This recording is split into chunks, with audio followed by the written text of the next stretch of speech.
Episode 4, we are back from Philadelphia and New York. We told you at the last time we talked that we were heading there this past weekend, and I think we had a pretty good time, right? We had a wonderful time. I mean, you can't beat going to Philadelphia, being a Philly fan, eating good, meeting great people, and then so much history in Philadelphia. There's just with Paul Revere, there's so many things you can walk around. We did walk a lot. I think about 10 miles a day, but my hips and my feet were killing me by the end of this trip. I'm not used to walking that much, but it was so enjoyable. Both cities were amazing. We enjoyed. Reed, our oldest son, he had us eating Philly cheesesteak sandwiches. Every meal. Breakfast, lunch, and at dinner. First when we got there, I told Eric, I was like, I cannot eat Philly cheese sandwiches every meal. But after you tried them, you were like, oh my goodness, this is so good. Like, let's go get the next one. So, and it just seemed like they kept getting better and better. And the great thing about Philadelphia is the Eagles won. I was going to say something about the sandwich, the Philly cheesesteak sandwiches. You know, when people go to Philadelphia, the first thing is people tell them it's a tourist trap. But I mean, it's decent food. But to go to Pat and Gino's, right? So there's two Philly steak sandwiches businesses across the street from each other. And when we started going to the games, that's where we went. But now we found these gems that, man, that sandwich is unbelievable in more than 20 locations. Yeah. So yeah. Got to experience the subway on New York for the first time. Oh yeah, that was it wasn't my first time, but it was Shelley's first time. Yeah. Times Square. Yep. Gorgeous. Little stressful walking around in Times Square and you just feel like you got to rush, watch out, bumping people, this and that. But you know, it was a great experience. I loved going. Glad I got to experience it. And but now we're back. Yeah, we're back. We're back in town and ready to move forward. We got some updates for you on the build and what's happened since we were gone, right? Right, for sure. Yeah, it's good to be back home. Although this really isn't our home, but it is our camp for a little bit until we get our house built. So it's good. Well, it's, you know, we left our dogs there, so we're looking forward, because we were kind of worried about them because we love them so much. But they had great care with Kathy. Kathy was, she took really good care of them. But one of the things we kept talking about, Shelley and I, is the last couple of days is we can't wait to get back to our dogs. Yeah. So it's just something you treat them as part of your family, and you know you want to make sure they're because they are missing you. And we look at the video cameras and see them sitting on top of the couches, which they never sit on top of the couches and look at the door. But, we felt like they were waiting for us to come home. You guys can't see this, but there's a monsoon outside, so I'm looking at our pool, and we've got one of these robotic skimmers that I bought that I took from the other house, and it is getting beat up by the waves up in our pool. Let's talk about what has happened since we've been gone. Remember that pine tree and that palm tree that we were talking about removing? We came to a final decision and decided the trees have to go. It's not only going to help with our potential homeowners insurance, you know, having that big tree not being a potential threat to damaging our house. We hated to see it go, but it did have to go. They have already started scraping the lot and preparing the lot to bring in the dirt. Today I was up at the lot doing some drone footage and some footage on my camera, which I'm sure I'll be playing right now while you're watching this, of them bringing in some fill dirt. Our project manager builder has told us next week we should be starting to lay down the foundation of the house, right? Yeah, so they'll work on footers next week. Pretty much the first part of the progress, right?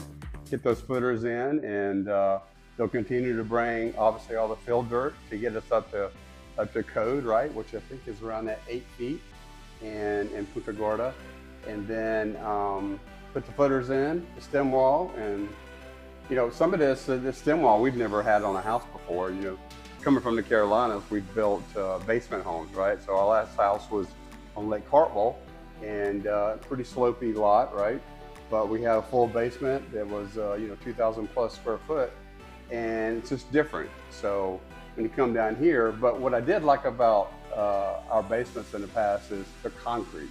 A concrete block filled, backfilled, right? And then rebar inside of them. So you felt really secure. So if a tornado did happen, we felt secure in our basements. This is the same concept, right? All the homes are center block homes here. They're very secure, very safe, very efficient.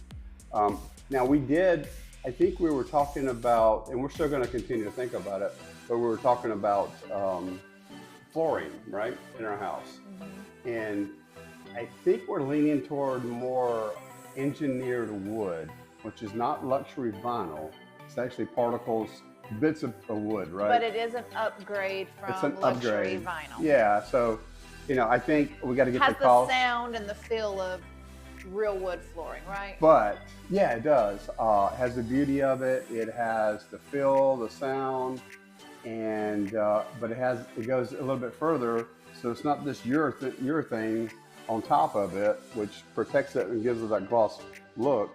It's actually waterproofing material with a wear, right? We also were talking about the roof while we were gone. Still going back and forth between the tile roof, the metal roof, or shingle roof. And Eric came up with, I feel like, is a good compromise, especially when it comes to resale. So I'm going to let you tell them a little bit about your thoughts and where you think we may be heading with the roof.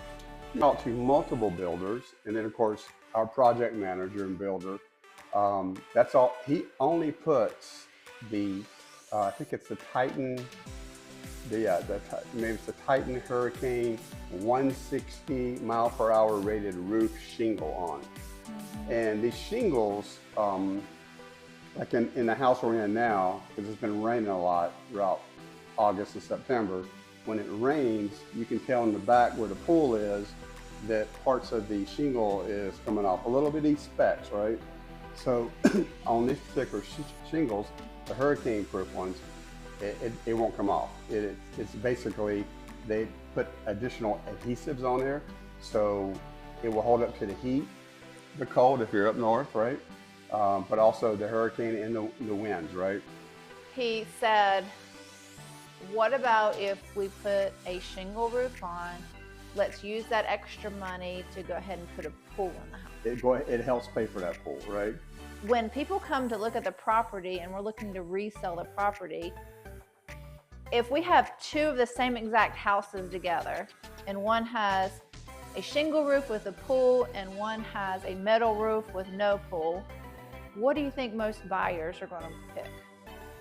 If they're wanting to live the Florida dream, they're going to pick the house with the pool. I think in Florida, there are more people looking for a pool than there are people not looking for a pool, because you have so many people coming from out of state moving into this state. Yep. It's a much higher percentage of people moving out of state here than there are in other states. Mm-hmm. And they want to live the Florida dream. They want to live the Florida lifestyle. They want the pool. They want the outdoor living space, you know. They want it all. They want, you know, storage. This house that we're building is going to have all of it.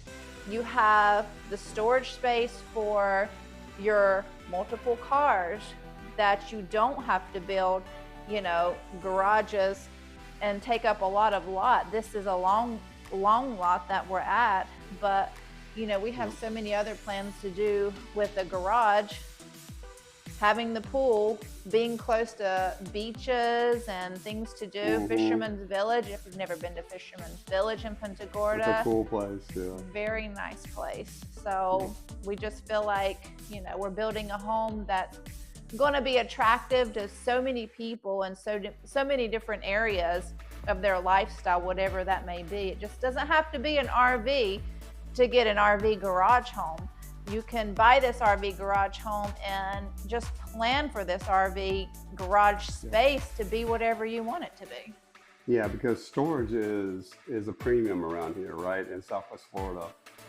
If you're lucky if you have a 3-car garage, but oftentimes you fill that 3rd-car garage with stuff. I'm doing an event this Saturday and Sunday at the Charlotte Harbor Event Center with LLSN Events.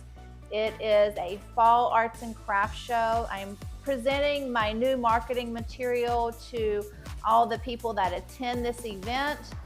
Right now, there's about 7,000 people interested in coming to this event, and hopefully all 7,000 will show up.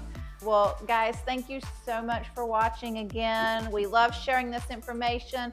If there's anything you want us to answer or dig into and get some more answers for you about, please comment below. I don't know if you can hear the lightning and thunder going on, but it's we're in Florida. We're in the rainy season, so this is what we get about 5 o'clock every evening, right? Yeah, and then it dries up and we're good to go.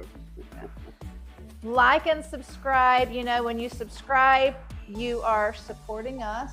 Yep. And we love to bring you this content. So if you're not subscribed yet, hit that subscribe button so you can get more content from us. And thank you so much for watching. Go Birds!